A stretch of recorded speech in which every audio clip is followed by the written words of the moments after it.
Welcome to Amplifyre's interview series. My name is Kristian, and joining me today is the CEO at Undabot, Hrvoje. Hrvoje, welcome to the series. How are you today? Hey Kristian, I'm feeling great. Thanks a lot for inviting me. Actually, it has been a great start of the year. So we are just finishing the Q1, and it looks we are continuing the success and the growth from the past year. So we are growing nicely with our custom development business over 30%, and not only by the revenues, we are growing the number of people. So I'm really happy we are extending our teams, now almost reaching 80 people based in Croatia. And maybe the last thing to say, what makes me feel especially good is we are expanding the range of our services, entering more into technical consulting arena. So all in all, feeling great. Thanks a lot. That's fantastic to hear, especially, as the industry's been, with these banks in the U.S. having issues, and hearing about how well you guys are doing this quarter is very encouraging for the software development field, and especially for what you guys are doing. And it relates a lot to what we're discussing today, because it's all about building relationships. And as we know, it's more important than ever before. So just as any company, including as we're talking about software development here, it's crucial to understand the different engagement models that are available to potential clients. So maybe you can tell us a bit about some of the typical engagement models and why they're important. Yeah, that's a great area and very interesting area. I mean, maybe first a short recap about what are the engagement models actually. So how we see them in Undabot, they are actually the set of guidelines and rules which are defining the relationship between our clients and us, actually, software development companies. And actually these rules are covering the areas like responsibility, mutual rights and duties, processes, ways of working, commercial engagement, project duration. So actually defining what is the actual contract relationship between two parties, so the clients and us, the software company.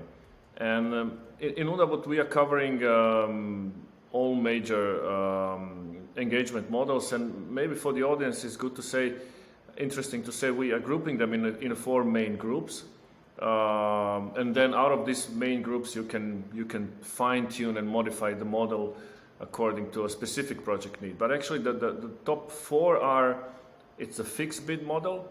So this model is by its name saying that things in this model are fixed and predefined before the project starts. So the project scope needs to be fairly well defined before the project start. The price, so the budget, and the project timeline. And actually the room for flexibility is very, very little. Both sides need to have a very solid agreement before the project about what are they actually trying to achieve. And this model is suitable for maybe shorter projects with a little bit smaller scope, and they are very well fitted to the start of relationship with a new client, because the trust has not been fully built, and both sides are trying to get know each other at the beginning.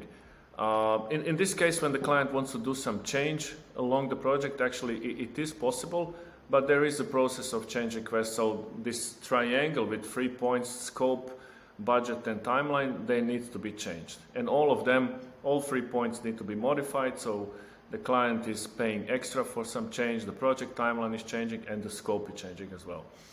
The second group of actually the engagement models is a dedicated team engagement model, which is suited for longer projects. I would say maybe 4, 5, 6+ months. For projects with a little bit more complex and more demanding and larger scope, and especially is a great fit for the clients who are desiring to have a certain level of flexibility, and they anticipate there will be changes along the way. They will generate the changes by themselves, and also for the clients who don't have a very clear picture about the full scope at the beginning of the project. So they know the bits, and the rest they anticipate what is going to be. So that this model is perfectly fitting for that, because it works like together with the client we will we will assess the overall scope, we will together design the team, which will be structured of the key roles which are capable of completing the full project request. So that means including the project manager, business analysts, designers, quality assurance people, developers, of course, so the full setup who can deliver the full project. And the client is actually paying for the monthly fee for the team. So the trust is needed there, so the clients need to believe that the software company will deliver within the months what is expected. And also we need to be sure that we will secure the right people and provide the best possible quality. So this is the model actually that we are applying the most within Undabot, because most of the projects that we engage are either longer or more demanding. So this model is, I would say, a great fit for such projects. The third model is time and materials. And as the name says, it's based on actual counting the hours what experts are providing for the clients based on their given tasks or given request. This model is very good for the projects where clients don't have a very clear scope for the long term. They have a scattered project requirement. They have a smaller isolated tasks which they are sporadically sending to the software development company. So it can be, I don't know, the 2 weeks they will send nothing, then after 2 weeks something. The commitment is very low from both sides, so clients are not committing to give any tasks, and the software development company is not committing to secure resources. So this is the best effort service used for small fixes, maintenance, small isolated tasks. And the fourth engagement model is the outstaffing, or in industry we can find the names like staff augmentation model. This is the model where clients actually requiring help from individual experts who are completing the team together with theirs or other experts. And actually we are contracting then experts, and the client is fully responsible for the time management and for the all tasks of this particular person. So these are I would say the four main groups, and then when you're approaching the project, it always happens that you are doing some fine-tuning, trying to match exactly what is the best for the project. So I think we should focus a little bit more on the models and how this works. So when working with clients, it is important to define a clear engagement model that aligns with their needs. Maybe you can walk us through a typical process of how you would go about defining a model with a client. All right. So the key timeline for defining the engagement model is before the project starts. Of course, this is a very important phase of the project. We can call it either discovery phase or the planning phase or the pre-sales phase. So the phase where actually the contract is not yet signed. This is the moment where actually both sides need to invest the maximum time and effort to understand each other's capabilities, and definitely the software development company needs to understand the project requirements from the client side. And this can mean a lot of things. So not only the functional requirements, but also the technical capabilities, technical enablement, availability of the client's personnel, like budget constraints, timeline constraints, how urgent the project is, and of course, how well the project scope is defined, and is it known completely. So before the project starts, I would say is 80% of the effort needs to be invested in that area. And then when usually what we are suggesting to our clients is, let's start with the model that we together define, and let's have a testing phase of a couple of months or even shorter, and let's see how it works. We can call it like a pilot stage or the MVP of the engagement.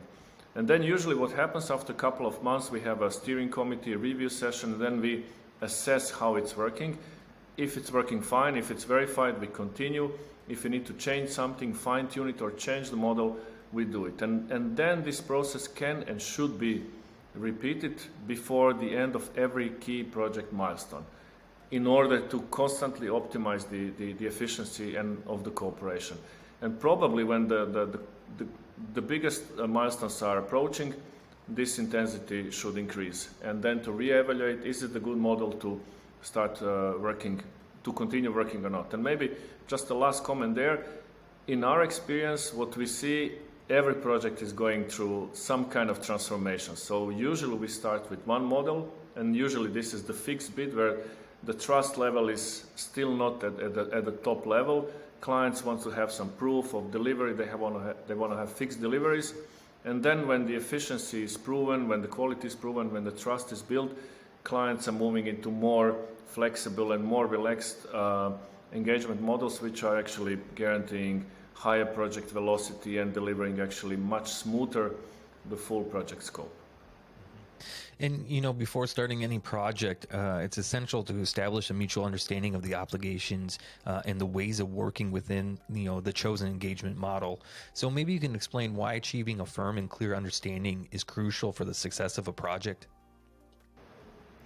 Yeah, I mean, you heard me referring to a word trust a couple of times in your previous questions, because trust is the key ingredient actually of our cooperation with our clients, because we are building custom things, so the trust needs to be there so that the client have a confidence that we will deliver what they expect. So the basis of the trust are key, clearly defined agreements between us and our clients. And then how we can build this trust is actually delivering according to the expectations, delivering according to these clear agreements, and proving that actually we are fulfilling the obligations and that the process is working. So it's crucial to have a very clear agreement before the project starts. And I'm repeating, this is not only referring to a project scope, it is referring to all aspects of cooperation which are actually building the engagement model. So what are we supposed to deliver? What is the timeline? What are the expectations? How we are billing? Who is responsible for what?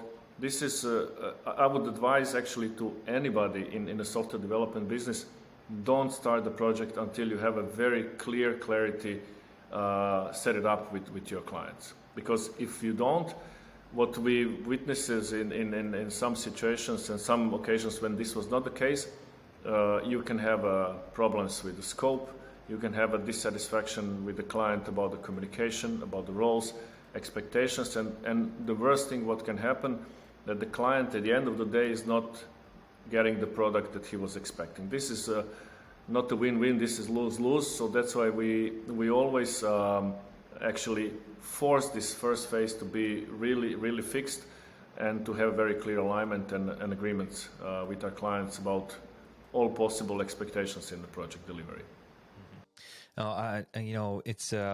It's especially nowadays how crucial it is for, and you covered it, trust and good communication and being able to understand that. So I'm sure there's going to be a lot more questions about what you guys do. So if people are interested in finding out about Undabot, where can they go? Well, the best way is to visit our web, www.undabot.com.